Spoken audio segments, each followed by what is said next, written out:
Hola, buenos días chicos, ¿cómo están? Espero que bien. Hoy vamos a hablar sobre la crisis de 2001. Un tiempo que seguramente nuestros padres van a recordar y tal vez hayan hablado algo con ustedes, seguramente se deberán acordar de muchas cosas que sucedieron en ese momento. Cosas que para el país fueron negativas, obviamente, y que dejaron consecuencias en el territorio, inclusive hasta hoy. Decimos que la crisis de 2001 quizás haya sido el peor derrumbe social de la historia argentina.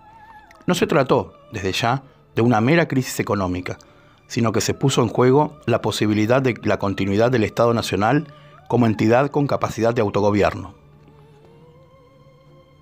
Hacia fines de aquel año, la disolución de los vínculos políticos, económicos y sociales llegó a un punto al que no podían garantizarse las condiciones para la supervivencia normal de amplias franjas de población. El colapso del aparato productivo, bancario y de las finanzas públicas fue solo expresión económica del derrumbe de toda la sociedad. A diferencia de un cataclismo, no fue producto de la naturaleza, sino de la acumulación de políticas contrarias a los intereses básicos de la nación. A diferencia de un cataclismo, no fue producto de la naturaleza, sino de la acumulación de políticas contrarias a los intereses de la nación. Por supuesto, pueden encontrarse antecedentes de esta situación en los propios albores de la Argentina, como por ejemplo, su prematuro endeudamiento ya en 1824, la presencia de fuertes intereses extranjeros en los propios centros de la decisión nacional, hasta bien avanzado el siglo XX. Las dificultades del país para encontrar un lugar adecuado en la división internacional del trabajo cuando avanzó en el proceso sustitutivo de importaciones. Sin embargo, es posible afirmar que las condiciones materiales y sociales que desembocaron en la crisis de 2001 comenzaron a gestarse un cuarto siglo antes, en 1976. La dictadura cívico-militar que allí se inició dejó como principal legado una transformación en el poder social a favor de los sectores más concentrados en lo productivo y financiero, y en el terreno económico un enorme endeudamiento externo que neutralizó las capacidades estatales para continuar liderando el desarrollo económico.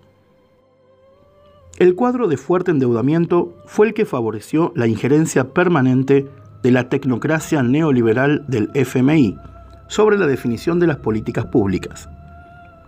Si bien el proceso de reorganización nacional fracasó como proyecto político, triunfó en su voluntad de reorganizar al país a favor de las fracciones más parasitarias del capital, tanto local como extranjero.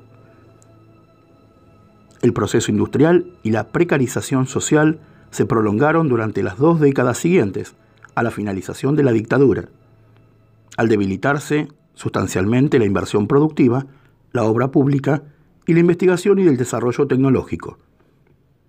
El retroceso cultural y educativo acompañó el deterioro económico.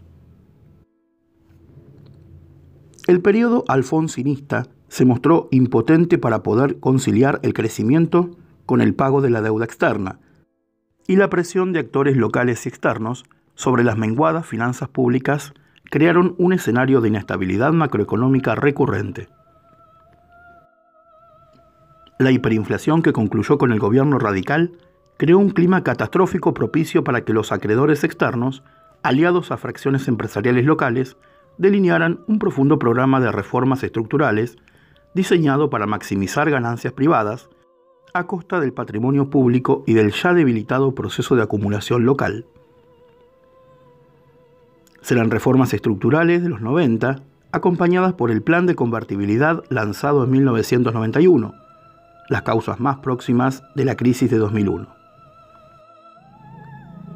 Se ha señalado al tipo de cambio artificialmente revaluado como la causa de los enormes desequilibrios del período, ya que estimuló fuertemente las importaciones, destruyendo la industria local, e hizo perder la competitividad a las exportaciones, reduciendo el margen de ganancia o haciéndolas desaparecer. También propició las actividades especulativas y llevó a un enorme endeudamiento público y privado, que derivó en la incapacidad de la economía de obtener los créditos necesarios para pagar sus compromisos externos. Pero la revaluación cambiaria no fue más que una parte del conjunto de las políticas públicas implementadas en ese periodo de fundamentalismo neoliberal.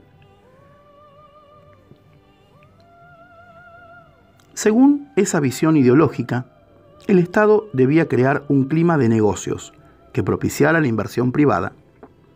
En la práctica, eso significó la total subordinación de las políticas públicas a las necesidades y demandas de las diversas fracciones empresarias.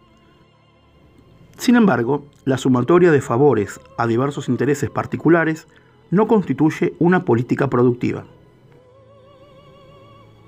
Las políticas de apertura importadora, privatización a precio vil de las empresas públicas y la desregulación a favor de intereses privados no tuvieron otra meta que la de otorgar rentas en condiciones privilegiadas a determinados actores locales y extranjeros. El tipo de cambio, artificialmente sostenido con endeudamiento externo, fue parte de esas medidas. Favoreció la concesión de una gran masa de créditos al país, muy útiles para la financiación internacional y los comisionistas locales que necesitaban colocar fondos en economías periféricas. Favoreció la importancia de todo tipo de bienes de consumo, provenientes de firmas extranjeras, lo que proporcionó a la población la sensación ficticia de progreso y de acceso a la modernidad. Esto favoreció la remisión de utilidades mucho más elevadas en dólares de las firmas extranjeras a sus casas matrices, ya que podían obtener muchos más dólares gracias a la baratura de los mismos debido al 1 a 1.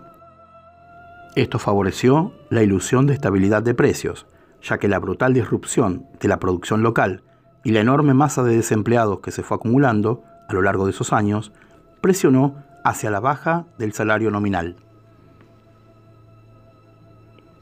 El desempleo, que llegó al 18% con un subempleo semejante a mediados de la década, fue un aspecto relevante del modelo que ya se permitía un fuerte disciplinamiento laboral y fue antecedente social directo de las jornadas de diciembre de 2001.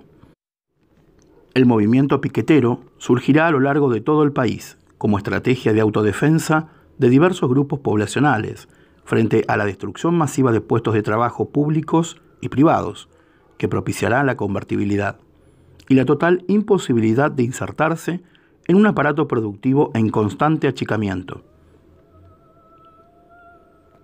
Desde 1998, los indicadores económicos y sociales no dejaron de retroceder permanentemente.